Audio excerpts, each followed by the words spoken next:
რეალურად რა ეტაპზეა, რა ფაზაშია ადგილობრივი რეჟიმისა და შეერთებული შტატების ადმინისტრაციის ურთიერთობები. როგორ შეაფასებდით, რისი თქმა უნდა საელჩოს ამ განცხადებით უკვე საჯაროდ ინფორმაციის გამოტანით და როგორი იყო პასუხი, რა შედეგები აქვს? მოგესალმებით. უპრეცედენტო ისტორიული ეტაპია ალბათ საქართველოში დიპლომატიაში, განსაკუთრებით ბოლო 30 წელს ჩვენ კარგად ვიცით პოლიტიკურათაც და ისეც ვაგვირდებით ამ პროცესს და თითოეულ ხელისუფლებას, მათ შორის ქართულ ოცნებაზე დაწყებული იგივე ზვიად გამსახურდია ეს ხელისუფლება, ყველას ჰქონდა გარკვეული დამსახურება, შეცდომების რა თქმა უნდა, მაგრამ საერთაშორისოზე რაღაცა თანმიმდევრული განგრძობითობა იყო მთავრობიდან მთავრობაზე, რომელიც იყო ეს ერთგვარი ძირითადი ხაზი საქართველოს მემკვიდრეობა, რომელიც ძალიან მნიშვნელოვანია. ეს არის არა ერთი მთავრობის, არა სამი სხვადასხვა, 4 სხვადასხვა მთავრობის რეპუტაცია ჩამოყალიბებული გზა, რომელიც როგორც მე საგარეო პოლიტიკის სპეციალისტი, ეს ისწავლება როგორც ძალიან მნიშვნელოვანი ცვლადი, როდესაც ქვეყანასთან ამყარებ ურთიერთობას, ანუ ის სტაბილურია თავის საგარეო პოლიტიკაში და ძალიან მნიშვნელოვანია ხოლმე ამ ქვეყნის რეპუტაციის, იმიჯის და მასთან თანამშრომლობის თვალსაზრისით. საქართველოს დღეს რაც გააკეთა, ეს არის რომ დაარღვია სტაბილურობა თავისი საგარეო პოლიტიკის, ის არის მერყევი არათანმიმდევრული და სამწუხაროდ ეს საქართველოს ზოგადად რეპუტაცია ძალიან აზიანებს. თუმცა აქ ერთ-ერთი მთავარი არის რომ ეს არის ივანიშვილის, კონკრეტულად ივანიშვილის გადაწყვეტილება, რომ მან თავისი და დღევანდელი წერილი იყო უბრალოდ მაგის ჩვენება, რომ თავისი ფინანსური კეთილდღეობის მიღმა ვერ დაინახა ვერანაირი პროცესი. მიუხედავად იმისა, ცდელობა იყო რა ეს რაღაცა ტექსტი ისე იყო დაწერილი, რომ თითქოს საპირისპირო თქმა უნდა, მაგრამ არ იკითხება არანაირ საპირისპირო, ყველაფერში, ყველა ძირითადი კომპონენტი საკითხის, ანუ უარის თქმა, დიალოგის არის თავარი ფინანსები და ეს უკვე პირველად არ არის ჩვენ ნახეთ ოქტომბერში, როდესაც მას პრესკონფერენცია ჰქონდა, მაშინ დავინახოთ ფინანსები იყო მთავარი ღერძი, რის გამოც ის ან უარესებს, ან აუარესებს, ან ასე ვთქვათ, უარს ამბობს ზოგადად ურთიერთობების გაუმჯობესებაზე, ეს არის ფინანსური ინტერესები. თუმცა აქ მეორე ცვლადიც ემატება, ეს არის ძალაუფლების შენარჩუნება, რომელიც ერთმანეთთან არის გადაჭაჭული, ეს ძალაუფლების შენარჩუნების სურვილი აკავშირებს მას უკვე რუსეთთან. არის პრორუსული, არ არის პრორუსული, ამაზე შეიძლება ვიღაცები გვედაონ, განსაკუთრებით ქართული ოცნების ხარდამჭერი, მაგრამ ფაქტობრივად მივიღეთ მოცემულობა, როდესაც ქართული ოცნების პოლიტიკა მიგვიყვანა იმ მდგომარეობაში საგარეო ურთიერთობების კონტექსტში, როდესაც ძალიან მარტივად ეფექტურ კონტროლს, ანუ ფაქტობრივ კონტროლს ახორციელებს საქართველოში რუსეთის ფედერაცია და ეს არის უკვე მოცემულობა, ეს არის შემდგარი ფაქტი ამ ხელისუფლების პირობებში. ანუ აქა ვარ ჩვენ, არანაირი მცდელობა რეალურად მათ რომ ასე ვთქვათ ურთიერთობები დაალაგონ, გადატვირთონ, სუფთაფუძვლიდან დაიწყონ, არა აქვთ, იმიტომ რომ ეს კიდევ ერთხელ აჩვენებს რომ მხოლოდ მათი პირობებით, რომელიც თეორიულად ალბათ ესეც ფორმალურია და მხოლოდ იმისთვის, აი წინა გამოსვლელი საუბრობდა რომ ამორჩევლების ნაწილი ქართული ოცნების ჯერ კიდევ ცოტათი მეამიტურად, მაგრამ ჯერა რომ ქართულ ოცნებაში არის რაღაცა ესეთი კონსპირაციასთან ბრძოლა, მაგრამ მაინც პროდასალურები არიან და ამერიკასთან მაინც მოაგვარებენ ურთიერთობას და Deep State-ს დაამარცხებს ტრამპი და ტრამპთან ჩვენ დავლაგდებით. და აი ესეც იყო გზავნილი მათთან. გამოგზავნა ჯერ თვალით არავის უნახავს მისი ორიგინალი. რამდენადაც ვიცი არის ეს მოსალოცე და პროტოკოლი თავისთავად მისი გამოქვეყნების ფორმა უკვე მიუთითებდა იმაზე, რომ რაღაცა ფონზე ხდებოდა. ხო, რაღაცა სპეკულაცია როგორ ზარქონთ. დღეს სხვა ამ კულუარები გამოიფინა დღეს შეერთებული შტატების საელჩოს მიერ. ესე კიდევ ერთხელ ძალიან ხაზგასმით მინდა თქვა და ალბათ ყველაზე მეტად უთხრა იმ კოლეგებს, იმ ადამიანებს, რომელიც ქართულ ოცნებას უჭერენ მხარს და გჯერათ, რომ ეს არის, აქ არის ტყუილი, ეს აჩვენებს ამ ტყუილს, რომ ის ადამიანი, რომელიც იძახდა გუშინ, რომ მე ვიწყებ მოლაპარაკებებს, მე ვცდილობ საელჩოსთან შეხვედრას და ვცდილობ ურთიერთობების გამოსწორებას, როგორც კი შანსი მიეცა, ამის არათუ მცდელობა, არა საპირისპირო გააკეთა, ის არ ცდილობს, ის უბრალოდ ცდილობს, რომ მთელი მსოფლიო იმ გამოიყენოს ის მომენტი, რომელიც ახლა ცოტათი საკმაოდ რთული პოლიტიკური ვითარება გლობალური გამოიყენოს თავისოთ და აი ახალი სტატუს კო შეაგუოს მთელი მსოფლიო, რომ მე ვარ აქ ბატონი, ეს სისტემა არის უკვე ჩემი და ამ სისტემას უნდა შეგოთ, ეს არის მათი გზავნილი და არანაირი მცდელობა დასავლეთ ურთიერთობებს არ მიგებს არა. სწორედ თქვენი როგორც ოცნებაში ნამყოფი ადამიანის თქვენი პარტია ამით ხასიათდება, რომ შიგნიდან იცოდით და იცით კიდეც ან გადაწყვეტილებები როგორ მიიღებოდა და ეჭვი არ მეპარება ადამიანურ დონეზე რაღაც ნაწილთან ადამიანების სტრუქტურებში, სისტემებში, სახელმწიფო ბიუროკრატიაში როგორც მინიმუმ ურთიერთობა გააქვთ, იგებთ განწყობებს და ასე შემდეგ. არა ის რომ რაღაც ამბები გამოაქვთ ადამიანურ დონეზე. აი დღევანდელი გადაწყვეტილებებიც, მათ შორის გომელაურთან რო ეს გადაწყვეტილება მიღებული იყო, დიდი ხანია ვიცოდით, მაგრამ როგორი სიტუაცია უკვე ნათლად ხედავთ, რომ სანქციების ქვეშ მოყოლილი ადამიანებისაგან იწმინდება მთლიანად თანამდებობები. ისიც კი ამ წერილში ერთი საინტერესო მინიშნება იყო, რომ ისეთ კაცთან შეხვედრა შემოგთავაზეთ, რომელიც სანქცირებულთა სიაში არ არისო. ანუ ივანიშვილი ნათლად ხედავს, რომ სანქცირება და სანქციები სერიოზული პრობლემაა და ამასთან თამაში არ შეიძლება. მაგრამ ამავე დროს ის ხალხი, რომელიც აიძულეს, რომლებიც შეიყვანეს ამ თამაში, რომლებმაც მიიღეს უკვე სანქციები, ხარაზიშვილების, ლაგაზის სხვანაირების სახით და რაღაცა, თუ ოდნავ მაინც აზროვნების უნარი აქვთ, ხვდებიან, რომ უკვე განწირულები არიან და უკვე სისტემისგანაც იწირებიან შიგნით. აი ეს დინამიკა რისი თქმის საშუალებას იძლევა პერსპექტივაში, იმიტომ რომ მართალია ახლა მშვიდი პერიოდია და შვილიშვილებთან თამაშის დრო დადგაო, თუმცა იქვე სისტემიდან კომენტარები გამოვიდა ხარაზიშვილთან დაკავშირებით, რომ იმიტომაც არ წავაო, რომ არ არის ეგეთი მშვიდი სიტუაციაა, ხო? ყველას კარგად ესმის, რომ ეს არის დროებითი სიმშვიდე, ასე ვთქვათ, როდესაც ხალხი ყავს ციხეში ჩაყრილი, პოლიტიკური ლიდერები ელოდებიან დაპატიმრებებს, საგარეო ასე ვთქვათ, საერთაშორისო გამოხმაურებები დღითიდღე უფრო მეტად მწვავდება და ხედავ, რომ არც თუ ისე მსგავსი გამოხმაურების მიმართ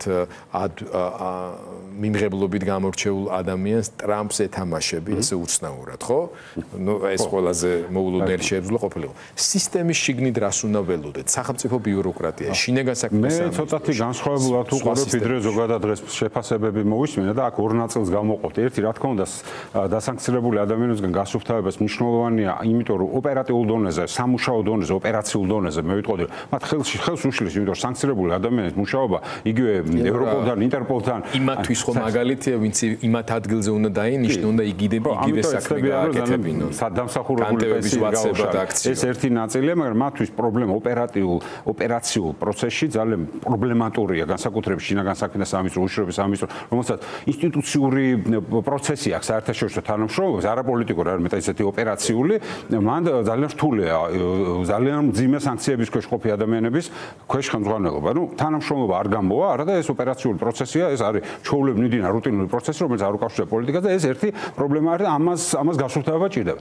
მეორე მე ვფიქრობ და აქ ცოტათი სკეპტიკური ვარ, ასე ვთქვათ, არ მაქვს ესეთი ოპტიმისტური გათვლები, შეხედულებები. მე ვფიქრობ, სისტემა უფრო მკაცრად იერარქიული ხდება დღეს, ვიდრე აქამდე იყო. ანუ ჩვენ უფრო და უფრო მივდივართ, ასე ვთქვათ, სისტემურად და სტრუქტურულად ავტორიტარული სისტემის გამყარებაზე, სადაც მკაცრად არის დაცული იერარქიები, მკაცრად არის დაცული და შემოსფარგლული კორუფციის სქემები, რომ ეს არ უნდა იყოს ქაოტური, ეს ყველაფერი კონტროლირება, ამას კი არა, რომ კორუფციას ბრთან ბრძოლამის, არამედ კორუფციის კონტროლის დამყარება მიდის, იმის რომ ეს ყველაფერი მოიყაროს ეგრეთ წოდებულ ოფშიაკში და ოფშიაკიდან განაწილდეს. ეს სისტემა ჩემი აზრით, ეს სისტემა იკვეთება ქაოტისიდან გადავდივართ კარგად ორგანიზებულ ავტორიტარიზმისკენ და რა თქმა უნდა, ეს იმასაც ნიშნავს, რომ შესაბამისად ამ არსებულ ვითარებაში მათთვის გამოწვევები დადგა, ამ გამოწვევებს ვეღარ უმკლავდებიან და გარკვეული რეორგანიზაცია სისტემას დაჭირდა, რომ უფრო მკაცრი და უფრო ეფექტური გახდეს და უფრო, ესე ვთქვათ, იერარქიული. რაც მანამდე არ იყო. მანამდე ბალანსის პოლიტიკა იყო ჯგუფებში. ამიტომ ამისკენ მივედი და აქ მე ვფიქრობ, რომ ივანიშვილის რისკები ნაკლებია, რა პრინციპში არ არის. ახლა ის რომ ვიღაცა ერთ ადამიანზეა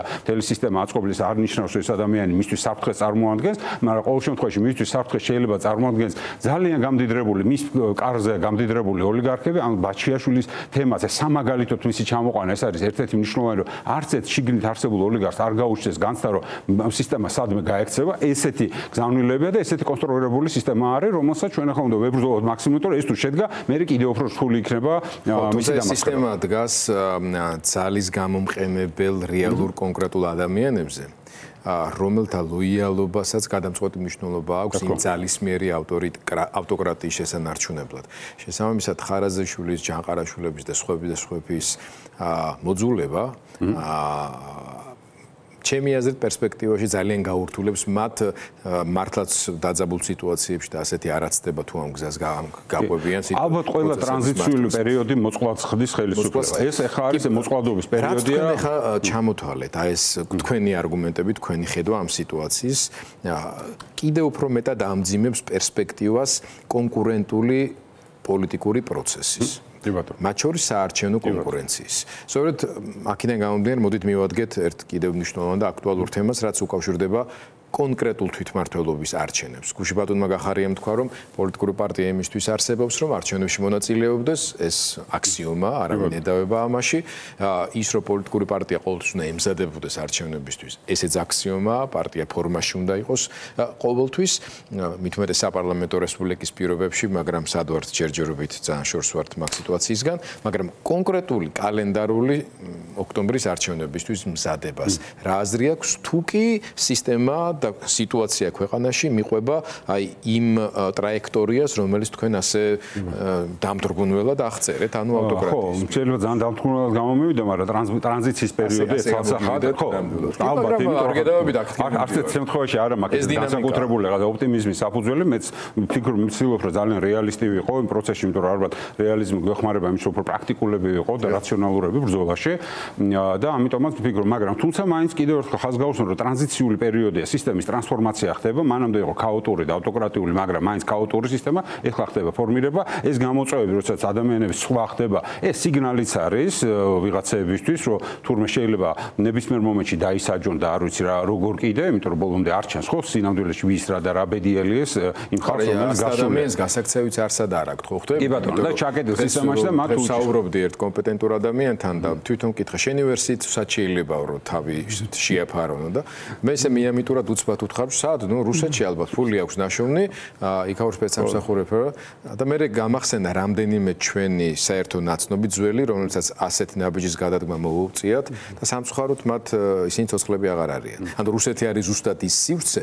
სადაც ამ ტიპის საფრთხებით უფროა დატვირთული გარემო, ამ ადამიანებს რუსეთში გასაქცევიც კი აღარ აქვს და დასავლეთში აღარ აქვს. ის ფული თუ კეთილდღეობა იმისთვის არ მოიპოვოს, რომ რუსეთში ეცხოვრათ, მათ ის დასავლეთ ცხოვრება უნდა და ამიტომ პარადოქსია, რომ თავის თავს გამოუთხარეთ ზედ. ამიტომ ყველაფერს გათვალისწინებები არის. ხო, ეხა არჩევნებთან დაკავშირებით რაც შეეხება, კიდევ ერთხელ არ მინდა ვინმე თქვას, რომ ჩვენ კი არ გაწყვეტილი გვაქვს, მაგრამ არ ვამბობთ, არა, მართლა ძალიან ძნელია გადაწყვიტოს საბოლოოდ, იმიტომ რომ ბოლომდე ყველა ცვლადი არ აქვს. მთელი სურათი ბოლომდე არ ჩანს და კიდე რამდენიმე ხანი არ გამოჩნდება. მაგრამ შეიძლება თუ არა გამოურიცხოთ პოლიტიკური ესე ვთქვათ პროცესიდან არჩევნები როგორც ბრძოლის ველი. მე ვფიქრობ არ შეიძლება. პოლიტიკური არა იმიტომ რომ კიდევ ერთხელ აქ არ უნდა გავზომოთ რომ ორდინალურ არჩევნებში შევდივართ, სადაც უბრალოდ მიიღოთ მონაწილეობას და თვითმმართველობა რაც იქნება. ნუ პარლამენტში არ შევდივართ, მაგრამ აქ არ ეს არ არის სადაც ესეთი ორდინალური გარემოში შევდივართ არჩევნებზე, უბრალოდ არჩევნები. ეს უნდა იყოს არჩევნები ახალი პოლიტიკური ველი, ახალი პოლიტიკური ბრძოლის განახლება და გავზომოთ გამარჯვება არა იმით რომ მოვიგებ და თვითმმართველობაში ახლა ჩვენ ვიქნებ, არამედ სადაც შეგვიძლია გარკვეული ძალაუფლების რესურსები გამოგლიჯოთ ხელისუფლებას და თუ მინიმუმ რამდენიმე ქალაქში ისეთი შედეგი დაიდო, რაც 2024 წელს დაიდო, მაგალითად თბილისი, რუსთავი, ბათუმი, თუ შეიძლება ქუთაისში, მაშინ შესაძლებელია რომ მნიშვნელოვნად შეირყეს ძალაუფლება, რომელიც დგას მხოლოდ უპირობო ძალაუფლებაზე. თუ იქ გამოჩნდა ერთი ნიშანი, რომ სადღაც ბზარი გაჩნდა და სადღაც შესაძლებელია ამ ხელისუფლებამ წააგოს, სადაც შესაძლებელი დამერწმუნეთ, რომ გვინახია კიდევ ერთხელ ჩვენ პოლიტიკური მეხსოვრო კარგი გვაქვს, ჩვენ ერთადაც გქონია პოლიტიკური წარსული ძალიან მალე იშლება ავტორიტარული რეჟიმები თუ ბზარი გაჩნდა თუ ვიღაცამ ვინმე მამ სისტემაში დაინახა რომ შესაძლებელია ბზარი გამოჩნდა. ამიტომაც კიდევ ერთხელ ზუსტად მაგ გამოცდილებიდან გამომდინარე მინდა შეგახსენოთ რომ იქ დიდი გაერთიანებების დრო იყო. ანუ თეორიული დაშვება აბსოლუტურად სწორია ერთ თქვენ შემთხვევაში, ოღონდ მაგ დაშვებას მოსდევს აუცილებლობა ოპოზიციურ პოლიტიკურ ფლანგზე ყველა ძირითადი მოთამაშის ყველაზე ცუდი რაც შეიძლება გავაკეთოთ. ალბათობა იმისა რომ ცალკე რომელიმე პარტია უცირესობით მიიღებს ამაში მონაწილეობას, ამის პერსპექტივას საგრძნობ. მე ვფიქრობ, რომ ყველაზე ცუდი რაც შეიძლება გავაკეთოთ, მინიმუმ გავყოთ ორად. პოლიტიკური სპექტრი, მონაწილეები და პროტესტანტები და ერთმანეთს დაუპირისპირდეთ. ეს არის ყველაზე ცუდი, რაც შეიძლება გავაკეთოთ, დარწმუნებული ვარ მიზანი ქართული ოცნების არის ეს. ანუ ტოქსიკური გახადოს პოლიტიკური ველი, განსაკუთრებით ოპოზიციურ ფლანგზე, პარტიები დაუპირისპირდეთ იმის მაგირო თუ ჩვენი ენერგია წარმართოთ ოცნების მიმართ, წარმართოთ ერთმანეთის მიმართ და საზოგადოების ეს პროტესტული ჯგუფები, რომელიც არ არიან პარტიის წევრები, მაგრამ უყურებენ პარტიებს, როგორც შესაძლოა ამ ახალი ტალღის ინიციატორებს, მათაც გაჩნდეს, ესე ვთქვათ, ნიშნაც. თავი პრობლემა რა არის და არ დავეთანხმებით ჩემს მე რამეში არ ვეთანხმები ჩემს წინამორბედს, მაგრამ არ შეიძლება ჩვენ ვისაუბროთ ისეთ, ანუ არ შეიძლება მათი პერსპექტივა, მათი პოზიცია იყოს წარმოდგენილი როგორც აპრიორი ჭეშმარიტება. ისინი საერთოდ ამაზე საუბრისგან თავს იკავებენ, ამის განხილვაც კი არ არის დაშვებული მათ წრეში და ისინი ამბობენ, ან თანხმდები ბოიკოტს, ან უბრალოდ ხარ შეკრული და რაღაცა კოლაბორაციისთან ხელისუფლებას, რაც იმ თავითვე არასწორი მიდგომა. იმიტომ კიდევ ერთხელ, რა თქმა უნდა, შესაძლებელი ძალიან დიდი რისკები იყოს არჩევნებში შესვლით და შესაძლებელია დავმარცხდეთ. შესაძლებელია კი არა, შეიძლება ვაიძულოთ რომ ასე ვთქვათ, იმის გამო რომ ოცნებას გამარჯვება უნდა, ვაიძულოთ რომ კიდევ ერთხელ გააყალბოს, მაგრამ ჩვენ თუ ამორჩევნებში მონაწილეობას არ მივიღებთ, ჩვენ ვერ დავადასტურებთ რომ არჩევნები გაყალბებულია. და კიდევ ერთხელ დღეს გქონდა ჩვენ დეპუტატებთან საუბარი და ევროპარლამენტის დეპუტატებთან და იქ ნახსენები იყო ნავალნი, იქ ნახსენები იყო წიხამიროვა, რომელიც ისეთ არჩევნების რეჟიმში შევიდა, რომელიც ბევრად კიდევ უარესი იყო, ვიდრე საქართველოს საარჩევნო სისტემა დღეს. მიუხედავად იმისა, რომ კატასტროფულია და ესეთი არ ყოფილა, მაგრამ ასე ვთქვათ 2020 წლის ბელორუსის არჩევნები, მაგრამ წიხამიროვამ გავიდა და უზარმაზარი მუხტი შეიტანა. რა თქმა უნდა დამარცხა, მაგრამ ჩვენ კიდევ სხვა მოცემულობა გვაქვს და ამ მუხტმა შეიძლება კიდევ ერთხელ ახალი ტალღა მოიტანოს, თუმცა ამ ახალ ტალღას სჭირდება თუნდაც პოლიტიკურ პარტიების პოლიტიკურ ველზე დაბრუნება. ჩვენ არა ვართ სამწუხაროდ პოლიტიკურ ველზე, ჩვენ დღეს ვართ არა პოლიტიკურ ველზე, არამედ ქუჩაში და ჩვენი შესაძლებლობები გათანაბრებულია სამწუხაროდ ქუჩის აქტივისტებთან, რომელსაც მთელი სული და გულით ხარს უჭერთ, მაგრამ ჩვენ პარტიებს გვაქვს მეტი პასუხისმგებლობა და აი პოლიტიკური ველი, ბრძოლის ველი უნდა დავაბრუნოთ, სადაც ჩვენ უნდა დავეჯახოთ ქართულ ოცნებას და ვებრძოლოთ იქ. და თუ ჩვენ პირველ რიგში ასე ვთქვათ, ნაციონალური მოძრაობა იქნება თუ ცვლილებებისთვის ისინი პირველ რიგში დაუწყებენ ბრძოლას იმ პარტიებს, რომელიც მონაწილეობენ, მე უბრალოდ ვთვლი, რომ ყველაზე ცუდი რაც შეიძლება გაკეთდეს, ეს არის ჩვენ ამჯერად მიუხედავად იმისა, არ მოგწონს ერთმანეთი, დაუპირისპირდეთ ზუსტად ამ პროცესში ერთმანეთს, გავაფუჭოთ ველი და მივცეთ საშუალება, რომ ქართულმა ოცნებამ, რომელიც ეძებს გარკვეულ ლეგიტიმაციის მცირე ელემენტებს, იმის თუ არის, რომ ცვლის მინისტრებს, რომელსაც სანქციები აქვს, რაღაცა გარკვეულ დონეზე ტრანზაქციული ურთიერთობები მაინც კონდეს საერთაშორისო თანამეგობრობას, აი ელემენტ არა დემოკრატია. აი ამ ვითარებაში ეცდება რომ ბოიკოტის ვითარებაში და ურთიერთდაპირისპირება ოპოზიციის პირობებში მეტ ნაკლებად გაუმჯობესებული, ნაკლები რესურს დახარჯული, ნაკლებად გაყალბებული არჩევნებით მარტივად მოიგოს არჩევნები და გაიუმჯობესოს თავისი მდგომარეობა საერთაშორისო ასპარეზზე. ამ შემთხვევაში თუ კი სხვა ოპოზიციური ძალების ლოგიკა იმაში მდგომარეობს, რომ შექმნას დამატებითი არგუმენტები ამ ხელისუფლების არალეგიტიმურობისთვის, ძირითადი პოლიტიკური ოპოზიციური მოთამაშეების გარეშე ჩატარებულ ამ არჩევნებს ისინი თვლიან და ალბათ საფუძვლიანადაც, რომ ეს ლეგიტიმაციის ხარისხი მთლიანად ქვეყანაში ამ რეჟიმის მოქმედების შეამცირებს. ვაგაში ვერ დავაძალოხება, ვარდა ვერ დაგეთანხმები და რატო? თლიანად ოპოზიციური სპექტრი არგუმენტებს გეტყვი და მე ერთიანად გიპასუხეთ. მეორე და მნიშვნელოვანი უკმაყოფილების საფუძველი, რომელიც ისმის თქვენს მიმართ კონკრეტულად ამ შემთხვევაშიც და თუნდაც სხვა რომელიმე პოლიტიკური პარტიის, რომელიც თუნდაც დისკუსიის დონეზე აპირებს, რომ ამ თემაში შემოვიდეს აქტიურად, ის არის, რომ სანამ აქამდე მივიდოდით, რომ გაცხადდებოდა მაღალი ალბათობით მზაობა თვითმმართველობის არჩევნებში მონაწილეობის, უკეთესი იქნებოდა, რომ ეს მათ არ ეთქვათ, ან თქვენ ეს არ გეთქვათ და ჯერ ერთიანად დაყენებულიყო რაღაცა პირობები, თუნდაც ამ რეჟიმის მიმართ, საერთაშორისო ჩართულობის მოთხოვნით, რა პრობლემებიც არის საარჩევნო ადმინისტრაციის პოლიტპატიმრების გათავისუფლების და ასე შემდეგ და ამ ხრივ მათი დათმობებზე იძულები წამოყვანა, რადგან მათ ჭირდებათ იმ არჩევნების ჩატარება და მასში ოპოზიციური ძალების მონაწილეობა, მიგეღოთ ოდნავ მაინც გაუმჯობესებული საარჩევნო გარემო, სადაც არჩევნებში მონაწილეობის მიღებას მოემატებოდა აზრი და ნიშნობა.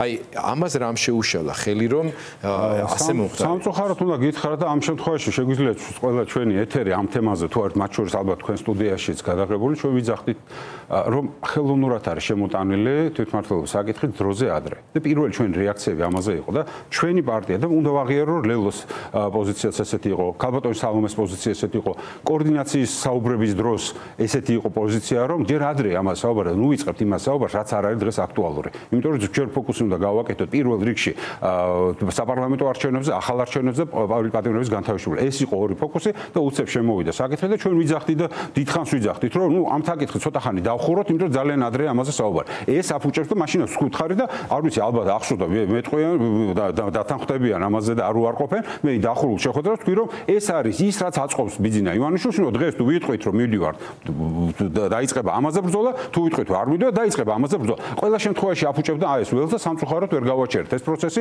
და პოლიტიკურმა პარტიებმა მაინც გააგრძელეს ეს და ჩვენც მე იძულებული გავხდით, რომ უფრო მკაფიო გადაწყვეტილებები, უფრო მკაფიო განცხადებები დაგვიწყო და უფრო მეტად აგვიხსნა რა, ესე ვთქვათ, მინუსები შეიძლება ქონდეს მონაწილეობასთან, არ მონაწილეობას და რა პლუსები შეიძლება ქონდეს ან შესაძლებლობები მონაწილეობასთან, არ მონაწილეობას. ანუ ამაზე მსჯელობა მოგვიწევა ღია დაწყება, თუმცა აი დაახლოებით ერთი თვენახევრის წინ, აი მარტის, ესე ვთქვათ, შუა რიცხვი ბოლოსკენ, აი ცალსახად ვცდილობდით, რომ ეს საკითხი როგორ როგორმე ჩაგვეხშოდა ამაზე არ გველაპარაკა და სამწუხაროდ არ გამოვიდა, ამაზე იყო პედალირება და საუბარი რომ სამწუხაროდ მაგის გამოც არ მოხდა ერთიანი კოორდინაციის სქემის ჩამოყალიბება სალომე ზურაბიშვილთან და რამდენიმე პარტიამ მხოლოდ ამიტომ გაემიჯნა სალომე ზურაბიშვილს. უშუალოდ გახარია საქართველოსთვის აპირებს რომ დაუყენოს გარკვეული მოთხოვნები ხელისუფლებას, ანუ რაღაცა ტიპის წინაპირობები წამოაყენოს თვითმმართველობის არჩევნებში მონაწილეობისათვის. ვენებობთ რომ ჯერ საბოლოოდ ჩამოყალიბებული პასუხი არ გაქვთ, მაგრამ აშკარად ყველანი ვატყობთ რომ უფრო იხრებით არჩევნებში მონაწილეობისკენ ვიდრე არა. მაგრამ ჯერ საბოლოოდ არ გაქვთ გადაწყვეტილება. კი ბატონო, კი. კიდევ ბევრი ცვლადია, ბევრი რამ შეიძლება მოხდეს.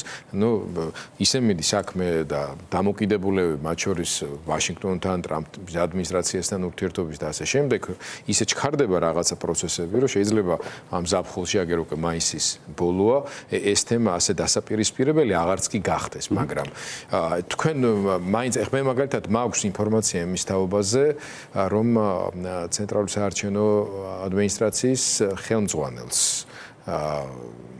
რომელიც გვარის დამოვიშთა. ხო, პრინციპში არ აქვს მნიშვნელობა და ალბათ იმიტომ. მე ვიცი რომ ფაქტობრივად უკვე არის მიღებული გადაწყვეტილება პოლიტიკურ დონეზე მის მიერ თანამდებობის დატოვების შესახებ. ანუ რაღაცა ტიპის აი ამ სახის გადაწყვეტილებების მისაღებად მზაობაც არის ან იძულება რა რომელიც გინდა ის დავარქვათ ამას ხო მაგრამ არის პოლიტპატიმრების თემა, რომელიც ყველასთვის ძალიან მნიშვნელოვანი არის.